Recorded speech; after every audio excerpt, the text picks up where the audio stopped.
Coba deh, pernah kepikiran nggak gimana ceritanya sebuah penemuan keren di laboratorium, tiba-tiba bisa ada di tangan kita. Jadi produk yang kita pakai tiap hari. Mulai dari layar sentuh di HP sampai aplikasi ojek online, itu semua ada perjalanan yang luar biasa loh di baliknya. Nah, perjalanan ini namanya komersialisasi teknologi, dan kita bakal bedah prosesnya yang seru dan penuh tantangan ini. Oke, kita mulai dari sebuah pertanyaan yang mungkin kedengarannya agak suram, tapi ini super penting. Kenapa sih banyak banget teknologi brilian yang ujung-ujungnya nggak pernah sampai ke pasar? Yap, beneran ada istilah kuburan penemuan. Tempat ide-ide cemerlang berakhir begitu saja. Sayang banget kan? Sebenarnya apa sih yang jadi penyebabnya? Nah, ini dia nih poin krusialnya. Punya teknologi yang hebat itu ternyata belum cukup. Sebuah penemuan yang super canggih sekalipun nggak akan ada artinya kalau nggak bisa diubah jadi sesuatu yang berguna dan punya nilai buat orang banyak.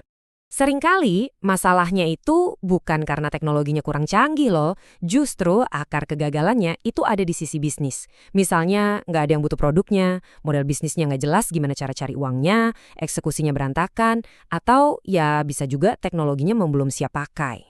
Jadi gimana caranya kita membangun jembatan dari laboratorium ke pasar? Jawabannya ada di satu konsep kunci, komersialisasi teknologi. Inilah pahlawan dalam cerita kita kali ini. Gampangnya gini deh, komersialisasi teknologi itu ya jembatannya.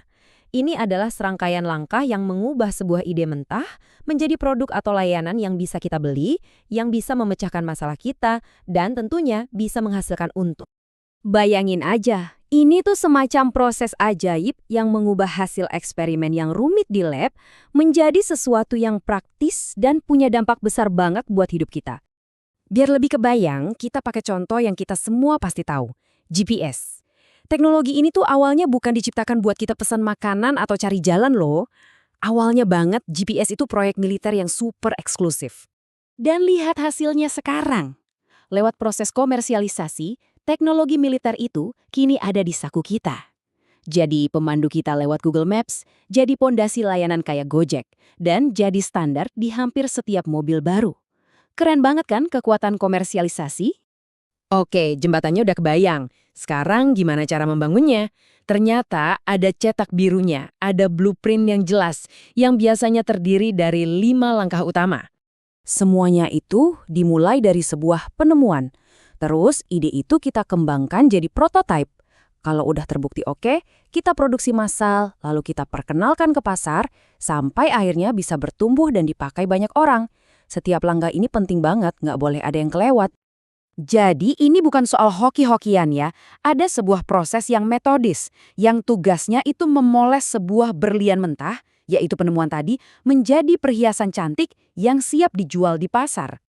Nah, setelah teknologinya siap, ada keputusan strategis lain yang nggak kalah penting. Ada beberapa jalan yang bisa kita tempuh buat membawa teknologi ini ke pasar. Anggap aja ini buku panduan strategisnya. Ini dia pertanyaan bernilai miliaran dolar buat setiap inovator. Teknologinya udah ada di tangan. Terus gimana?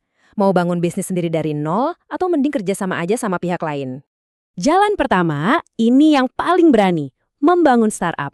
Jalur ini risikonya paling tinggi, tapi potensi keuntungannya juga paling gede. Coba bayangin Gojek atau OpenAI yang bikin ChatGPT. Mereka membangun semuanya dari nol. Jalan kedua, ini lebih aman. Lisensi. Di sini kita nggak perlu pusing-pusing mikirin bisnis.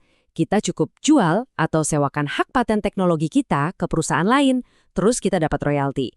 Ini pas banget buat para peneliti yang mau tetap fokus riset. Jalan ketiga adalah jalan tengah, jalur kolaborasi, usaha patungan atau joint venture. Di sini kita gabungin kehebatan teknologi kita dengan kekuatan bisnis dan jaringan distribusi dari perusahaan lain. Resiko dan untungnya ya ditanggung bareng-bareng. Setiap model ini punya plus minusnya sendiri. Startup itu bisa untung besar, tapi risikonya juga besar. Lisensi lebih aman, tapi ya keuntungannya jadi terbatas. Kalau joint venture, kolaborasinya kuat, tapi ngaturnya bisa lebih rumit. Jadi nggak ada satu jawaban yang paling benar. Semuanya tergantung konteks dan tujuannya. Sekarang, yuk kita tarik semua konsep ini balik lagi ke dunia nyata. Ke gadget yang mungkin lagi Anda pegang sekarang, gimana sih komersialisasi ini membentuk hidup kita sehari-hari? Kita mulai dengan teknologi yang lagi happening banget, kecerdasan buatan atau AI. Dulu, AI ini cuma ada di jurnal-jurnal penelitian yang rumit. Tapi sekarang AI udah dikomersialisasikan jadi ChatGPT yang bantu kita kerja, jadi otaknya Netflix yang ngasih rekomendasi film, dan jadi teknologi di balik sistem deteksi wajah di HP kita. Dari konsep yang abstrak jadi sangat konkret kan? Contoh kedua, kita balik lagi ke pemandu kita, GPS. Tapi kali ini, kita kawinkan GPS dengan teknologi aplikasi seluler. Kombinasi dari beberapa teknologi ini, wow, melahirkan model bisnis yang luar biasa. Kayak Gojek, ini bukan cuma satu produk, tapi satu ekosistem layanan.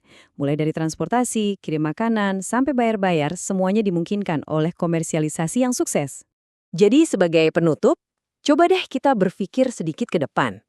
Di luar sana, di berbagai laboratorium dan garasi di seluruh dunia, ada ribuan eksperimen yang lagi berjalan sekarang. Pertanyaannya adalah, yang mana di antara mereka yang bakal berhasil menyeberangi jembatan itu dan jadi inovasi besar berikutnya yang kita semua pakai? Jawabannya mungkin lagi dikembangkan saat ini juga.